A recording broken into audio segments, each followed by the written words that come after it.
둘째 주 화요일 12월 6일 오늘의 성경 본문은 이사야 41장 14절로 20절입니다. 버러지 같은 너 야곱아, 너희 이스라엘 사람들아, 두려워하지 말라. 나 여호와가 말하노니 내가 너를 도울 것이라. 내 구속자는 이스라엘의 거룩한 이인이라. 보라, 내가 너를 이가 날카로운 새 타작기로 삼으리니 내가 산들을 쳐서 부스러기를 만들 것이며 작은 산들을 겨같이 만들 것이라. 내가 그들을 까부른즉 바람이 그들을 날리겠고 회오리 바람이 그들을 흩어 버릴 것이로되 너는 여호와로 말미암아 즐거워하겠고 이스라엘의 거룩한 이로 말미암아 자랑하리라.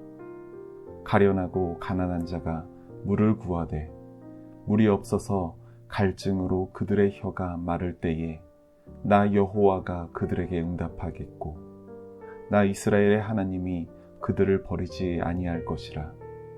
내가 헐벗은 산에 강을 내며 골짜기 가운데에 샘이 나게 하며 광야가 못이 되게 하며 마른 땅이 샘 근원이 되게 할 것이며 내가 광야에는 백향목과 시딘 나무와 화석류와 들감람나무를 심고 사막에는 잣나무와 소나무와 황양목을 함께 두리니 우리가 보고 여호와의 손이 지으신 바요 이스라엘의 거룩한 이가 이것을 창조하신 바인 줄 알며 함께 헤아리며 깨달으리라. 아멘. 무엇이 실제인가? 유다 왕국이 바빌론에 의해 멸망하고 많은 이들이 포로가 되어 끌려가야 했습니다.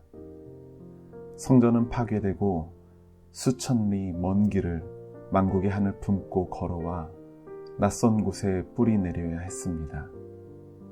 수십 년 겪어낸 과정을 짐작해 보는 것조차 쉽지 않습니다.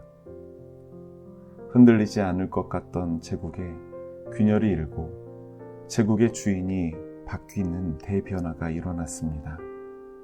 페르시아가 주인이 된 것입니다. 거대한 소용돌이가 자신들에게 어떤 영향을 미치게 될까 두려움과 조바심 가운데 지켜볼 수밖에 없습니다.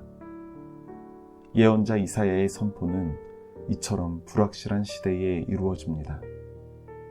유배의 때가 끝나고 하나님은 당신 백성을 다시 불러 모으며 고국으로 돌아갈 것이니 그 길을 예비하라는 것입니다. 이 소식이 정말 기쁜 소식이었을까요?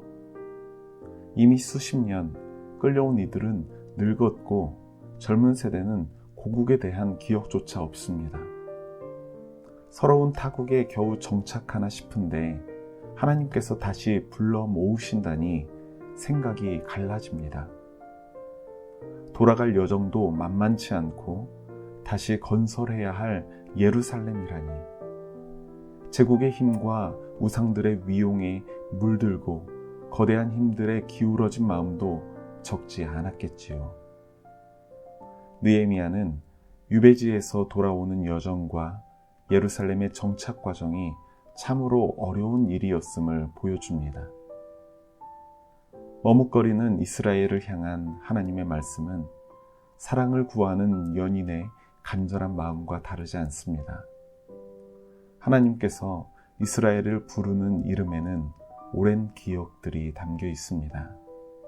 내 벗 아브라함의 자손, 장자가 아님에도 택하여 뽑은 야곱이며 주께서 세운 종 이스라엘입니다.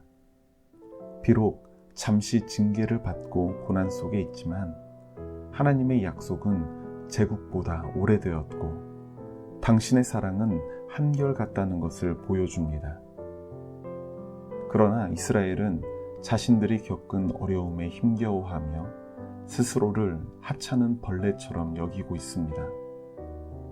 거대한 제국에 짓눌려 살며 자신을 아무것도 아니라 여기고 하나님조차 제국의 신들에게 패배한 것은 아닌지 의심했습니다. 잔뜩 주눅든 이스라엘을 향해 하나님께서는 저들의 귀에 속삭이듯 일러주십니다. 두려워 말라. 여호와 하나님이 친히 도우시고 너희를 되찾으실 것이라고 약속합니다. 하나님의 속량을 통해 이스라엘은 제국의 소유가 아니라 하나님의 소유가 될 것이고, 당신 백성을 무엇이든 까부르는 타작기로 삼아서 거대한 힘들을 부수겠다고 말씀하십니다. 헐벗고 메마른 곳은 물이 흐르고 광야는 울창하고 아름다운 나무로 가득하게 해 모든 이들이 하나님 하신 것임을 알게 하겠다고 약속합니다. 오랜 유배 생활 가운데 배인 절망과 현실주의, 새롭게 부르는 하나님의 오래된 약속. 이스라엘은 무엇을 믿고 나아갈 것인지 결단해야 합니다. 자신을 벌레처럼 여길 것인지, 아니면 제국의 거대한 신상을 먼지처럼 흩으리라는 약속을 붙잡고 살아갈 것인지 말입니다. 대림의 시간에 그리스도인 된 우리에게도 같은 물음이 주어지고 있습니다.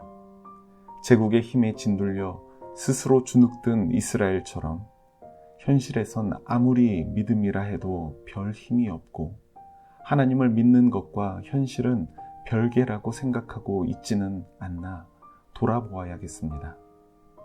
믿음은 하나님의 약속이 눈앞에 보이는 것보다 참됨을 믿고 의지하는 것입니다. 때론 삶을 흔들고 영향을 미치려는 현실의 힘일지라도 끝내는 말라 쓰러지는 풀과 같다는 믿음을 확신하는 것이죠. 약속의 말씀이 주는 소망을 신실하게 붙잡는 대림의 시간이어야겠습니다. 우리 함께 기도하겠습니다. 주님, 이 말씀에 힘입어 제 삶에 영향력을 미치려는 세상의 헛된 것들이 실은 바람에 날리는 겨와 같음을 기억하게 해주십시오.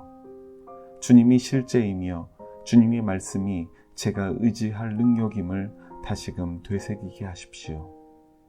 삶에 짓눌려 약속을 잊는다면, 당신의 자녀라 고백하면서 세상의 힘에 눌린다면 얼마나 우스운 꼴이겠습니까? 주님의 힘을 덧입는 계절이 되게 해주십시오. 예수님의 이름으로 기도합니다. 아멘.